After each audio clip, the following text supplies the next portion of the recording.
প্রিয় উপস্থিতি, পাশাপাশি তোমাদের প্রতি আরেকটু উপদেশ। আজকের এই প্রোগ্রামের সম্মানিত প্রধান অতিথি এবং বিশেষ অতিথিবৃন্দ দুইজনের সাবেক ছাত্র নেতা ছিলেন। তারা দেশ এবং জাতির ক্রান্তির অগ্নি ভূমিকা পালন করেছিলেন। তোমরা নিজেদেরকে এমনিভাবে গঠন করবেন যেমনি তাদের 34-এর বেশিরভাগ তরুণের জন্য তোমরা ছাত্ররা অগ্নি ভূমিকা পালন করেছ। এমনিভাবে আগামী দিনে এই বেশিরভাগ তরুণের তোমরা অগ্নি ভূমিকা পালন করবে, ঠিক কিনা?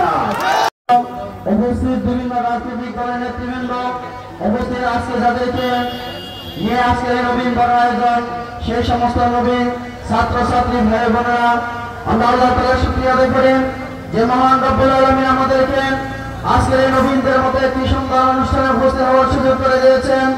প্রিয় উপস্থিতি, আমরা কৃতজ্ঞতা প্রকাশ করি আজকের কলেজ কর্তৃপক্ষের প্রতি, যে কলেজ কর্তৃপক্ষ আজকের একটি সুন্দর আয়োজন করে আমাদের বিভিন্ন রাজনৈতিক নেতৃবৃন্দদেরকে আজকে এখানে ডেকে এনে সম্মানিত করেছেন।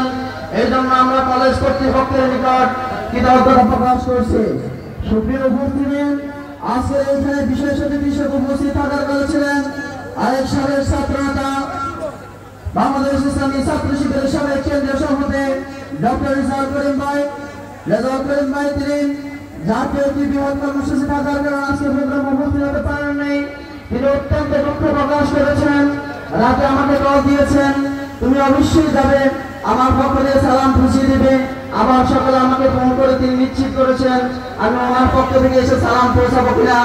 উনি বলেছেন আমি আসতে পারিনি, আমি অত্যন্ত ব্যথিত, তবে আগামী দিনের কলেজের ছাত্রছাত্রীদের লেখাপড়ার মান উন্নয়নের জন্য যে কোনো ভূমিকা আমি তাদের পাশে থাকবো এবং কলেজের উন্নয়নমূলক কর্মকাণ্ডে আমি কলেজের পাশে থাকার প্রতিশ্রুতি দিয়েছি, তুমি আহ্বান পৌঁছে দিও।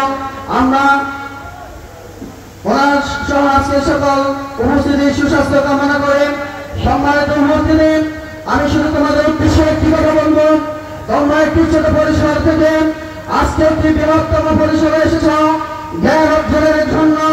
তোমার লক্ষ্য বস্তু তোমাকে ঠিক রাখতে হবে। তুমি সেই ছোট পরিসর থেকে বড় পরিসরে এসে জীবনের অনেক চাকচিক্যময় তুমি দেখতে পাবে। যদি তোমার লক্ষ্য বস্তু তোমার একাডেমিক জ্ঞান অর্জন ছাড়া অন্য কোনো দিকে ছুটে যায়, তাহলে তুমি ব্যর্থ হবে।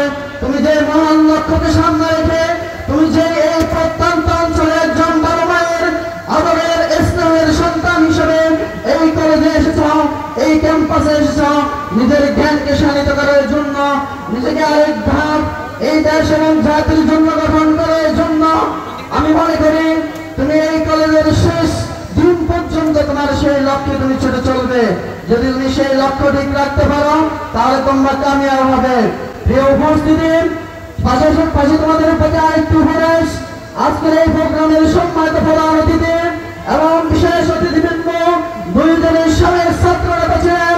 তারা দেশ এবং জাতির ক্রান্তির